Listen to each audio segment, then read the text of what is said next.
আসসালামু আলাইকুম ওয়া রাহমাতুল্লাহ। ইন্নাল হামদুলিল্লাহি ওয়াহদাহু ওয়াসসালাতু ওয়াসসালামু আলা মান লা নাবিয়্যা বা'দা।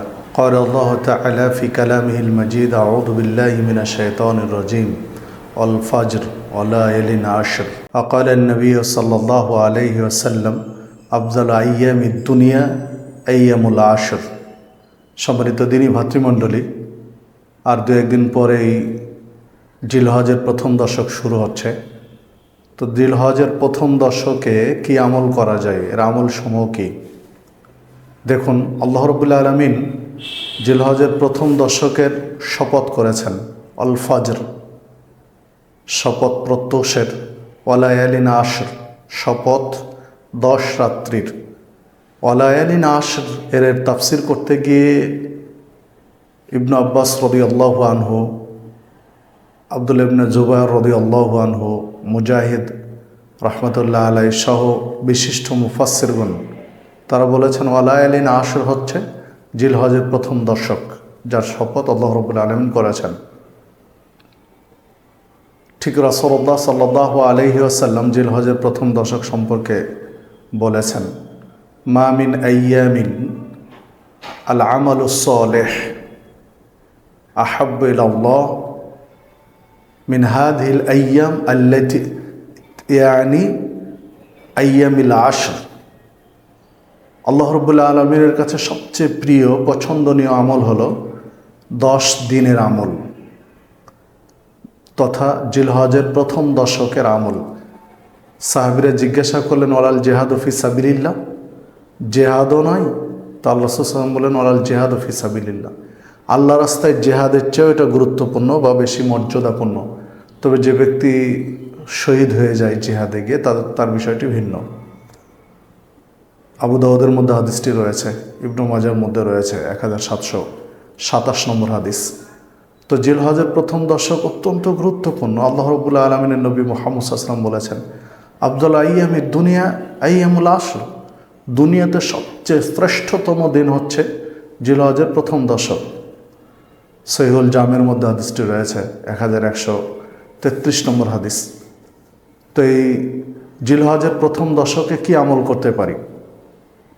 ইবনে ওমর রাদিয়াল্লাহু আনহু জিলহজের প্রথম দশকের আমল বলতে গিয়ে বলেছেন যে আল্লাহর কাছে যেহেতু পছন্দনীয়, বিধায় আকসিরু ফিহিন্না মিনাল তাহলিলে ওয়া তাকবীর ওয়া তাহমিদ, বিধায় বেশি বেশি তাসবিহ পাঠ করো, বেশি বেশি তাকবীর পাঠ করো, বেশি বেশি হামদ প্রশংসা জ্ঞাপন করো এই জিলহজের প্রথম দশকে। আর এক বাক্যের মধ্যে এটি পাওয়া যায়, সুবহানাল্লাহ আলহামদুলিল্লাহ ওয়া লা ইলাহা ইল্লাল্লাহ আল্লাহু আকবার। গুরুত্বপূর্ণ তাসবিহ এই জিলহজের প্রথম দশকে পাঠ করতে পারি। জিলহজের প্রথম দশকের আরেকটি আমল হচ্ছে সিয়াম পালন করা। আল্লাহ রাসূল সাল্লাল্লাহু আলাইহি ওয়াসাল্লাম একটানা 9 দিন সিয়াম পালন করেছিলেন। মরমে নাসাইর মধ্যে একটি হাদিস রয়েছে গ্রহণীয় সানাদে, জিলহজের 1 তারিখ থেকে 9 তারিখ পর্যন্ত। দ্বিতীয়ত আরও অন্যান্য হাদিসের কিছু সাপোর্ট রয়েছে, তাতে বোঝা যায় যারা সুযোগ রয়েছে 9টি সিয়াম পালন করতে পারি। জিলহজের প্রথম দশকের আরেকটি গুরুত্বপূর্ণ দিন হচ্ছে আরাফার দিন। তো আরাফার দিনের সিয়াম গুরুত্বপূর্ণ, অন্তত এই সিয়ামটি আমরা প্রত্যেকেই রাখার চেষ্টা করব যাদের সুযোগ রয়েছে। সিয়ামু ইয়াউমে আরাফা আহতাসিবু আল্লাহ আন ইউকাফিরা সানাতা আল্লাতি ক্বাবলা ওয়াস সানাতা আল্লাতি বা'দা। আরাফার একটি সিয়াম পালন করলে পূর্বের 1 বছর এবং পরের 1 বছর 2 বছরের পাপ ক্ষমা হয়ে যায়। তো জিলহজের প্রথম দশকের মধ্যে এটি পাওয়া যায়।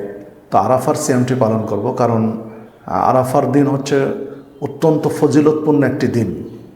জিলহজের প্রথম দশকের মধ্যে সবচেয়ে গুরুত্বপূর্ণ হচ্ছে আরাফার দিন। এই দিন আরাফায় হাজিরা থাকেন। আল্লাহ রাব্বুল আলামিন বলেন, যে যা চাচ্ছে আমি তাকে তাই দিয়ে দেব।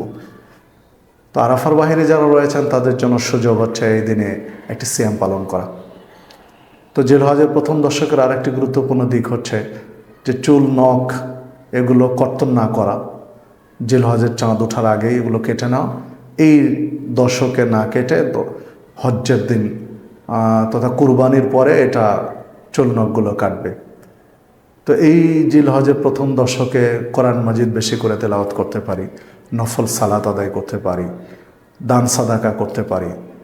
সব মিলিয়ে জিলহজের প্রথম দশকে যে তাকবীর রয়েছে আরাফার দিন থেকে বা 9 জিলহজ থেকে শুরু করে আইএমএ তাশরিকের দিনগুলো পর্যন্ত তাসবিহ পাঠ করা। তো আমরা চেষ্টা করব জিলহজের প্রথম দশককে কাজে লাগানোর জন্য, অবহেলায় না নষ্ট করে কাজে লাগানোর চেষ্টা করবো। আল্লাহ রাব্বুল আলামিন আমাদের সকলকে সেই তৌফিক দান করুন। আসসালামু আলাইকুম ওয়া রাহমাতুল্লাহ।